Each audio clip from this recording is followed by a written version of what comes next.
Hey folks, how you doing? It's Paul Arntz with DriftlessNow.com coming to you not live, but remember this is, I'm not a professional, so don't try this at home, kids. All right, so I'm here we're in the beautiful Driftless. We're just a little bit let's see, I think we're a little bit southeast of WIldcat Mountain State Park. We're on Billings Creek right now. Well, I'm not on it, I'm on a bridge actually, but at County Hwy F. So we got some interesting stuff going on here. What you just saw is kind of a trout habitat restoration going on. And I have Matt Albright with Vernon County, and then also Caroline Druschke with UW Madison. We're going to talk to them here for a couple minutes, and they're going to kind of tell us what's going on here. Really neat project going on here. So how you doing, Caroline? I'm great. How you doing, Matt? Excellent. So if you guys could kind of just, I don't know who wants to start, but if you want to kind of tell me about this project that you guys are going, about how long it's going to take and who all is involved. I don't know who wants to start. I can start. As you know, we've had historic flooding several years in a row, so that's how this all came about. There's massive bank erosion on this stream on this stretch of Billings Creek. So we had put a project together with trout stream bank or bank stabilization and trout habitat in there. Several partners came together for things like seed and money towards the project. Trouts Unlimited put money towards it. Valley Stewardship Network's generous enough to donate seed, native seed for the stream banks.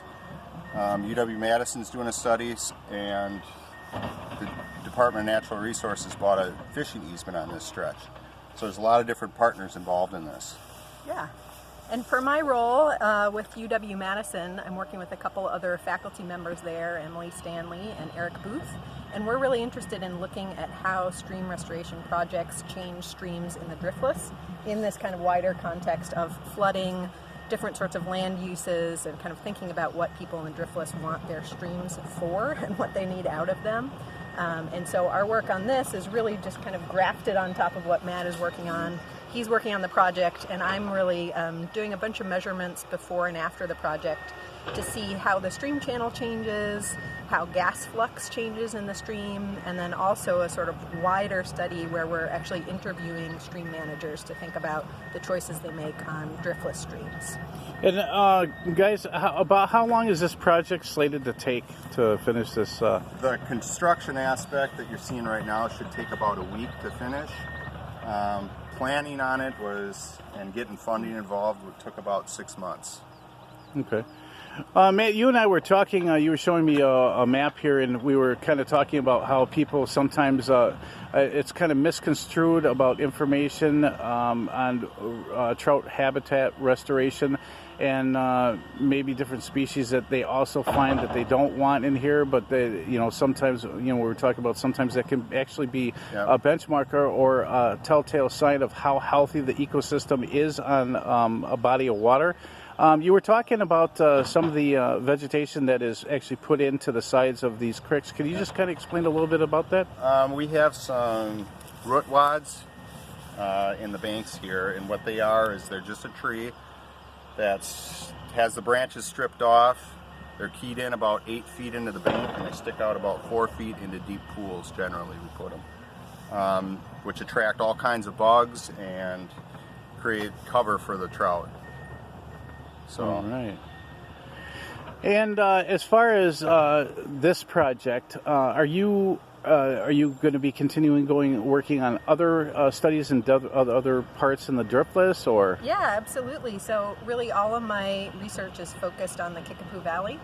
And so I'm doing this sort of restoration work focused on Billings Creek, and another project that Matt is working on Warner Creek.